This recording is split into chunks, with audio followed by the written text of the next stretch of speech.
out there. Football Outsiders, if you look at this last year, DVOA, they were 19th overall offense, this Cardinals team. They were 10th overall defense, and I think that might be a little bit of a shocker to some of the people out there, but they played some pretty good defense last year. But what this all equals up to, according to them, is a mean projection of 7.9 wins, so right at that 8-win mark, which, of course, as you remember, 17 games this year, so that would be under 500 for this team. They have them as a playoff contender 30.2% of the time. That is a 9 to 11 win team by their metrics, getting there a little under a third of the time.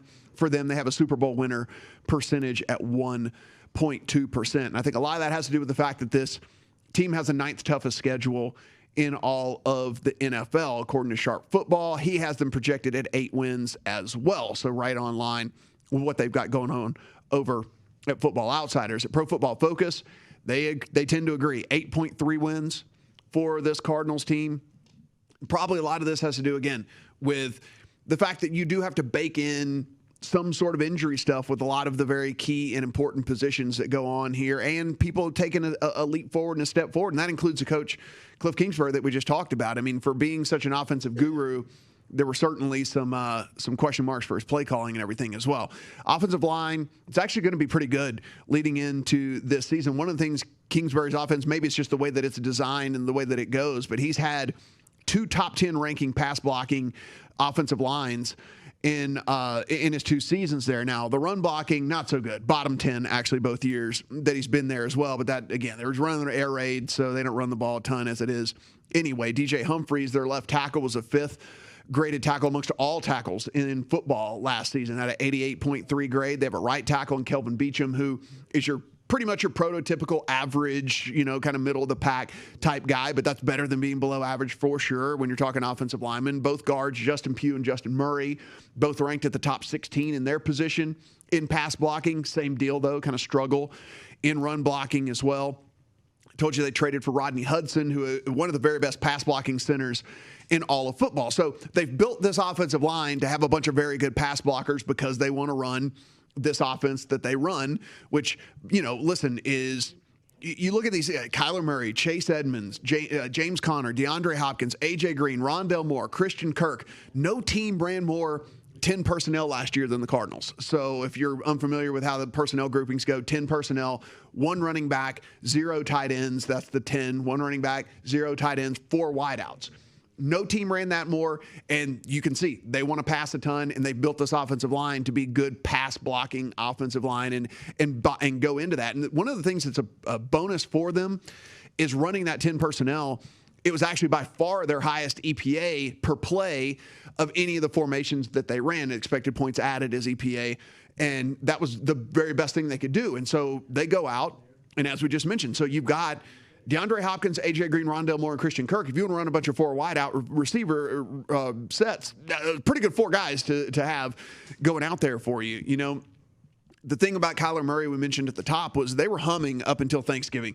So 7th best offense EPA in all of football weeks 1 to 8. Then the injury happens, which, by the way, we were here watching that game live, and we spotted it. We were like, something's not right with him.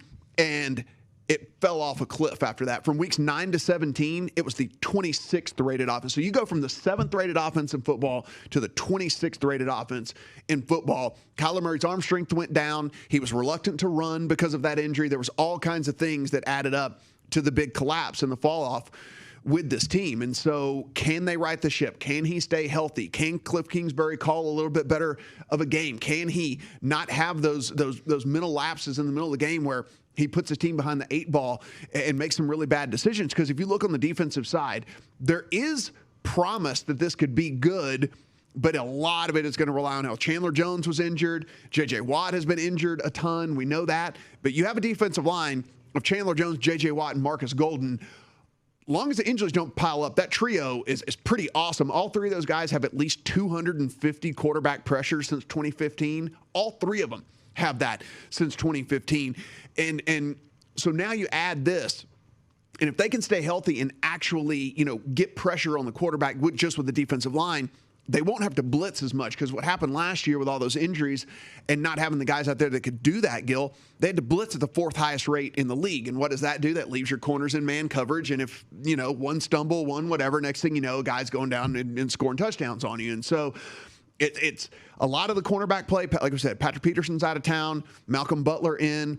Robert Alford is actually scheduled to start for them right now. He hadn't played a snap since 2018 in the league due to a ton of injuries. And so what kind of play are you going to get out of Malcolm Butler and Robert Alford? So if you're talking like these guys stay healthy and actually play up to what they can do, and Chandler Jones and J.J. Watt stay healthy and play up to what they can do, the defense actually could be pretty good this year. The problem is just the injury history amongst all of these guys. The age is getting up there. These guys are getting older, and it's very hard to project and predict them to stay healthy throughout the course of the season. But I mean, so on brand with this franchise. Yeah, and it's just so you look, and it's like the defense has the potential to if they can stay healthy and play up to what they are. And this offense really kind of takes that next step. Again, Kyler Murray, huge leap from rookie season to year 2. Does he take an even bigger leap from year 2 to year 3? And stay healthy again with him, with that shoulder injury, still played pretty well down the stretch. I mean, I think I'm a little more bullish on this team than these projection systems are, but that is, again, kind of seeing this in rose-colored glasses, right? Like I'm looking at this through what could be. And I understand you have to be a realist and you have to understand reality, and you do have a small quarterback that likes to run. He's probably going to get nicked up at some point. You do have J.J. Watt, who seems to miss 2 or 3 or 4 games every single year. Chandler Jones missed a bunch of games. Malcolm Butler's old, trying to replace Patrick Peterson. I know there's a bunch of different ways that things could go wrong here. But what if they go right?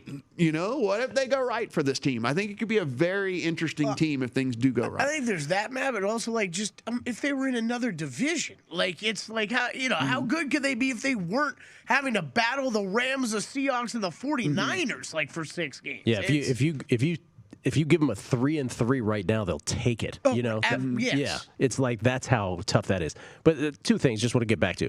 One, the Cliff Kingsbury point.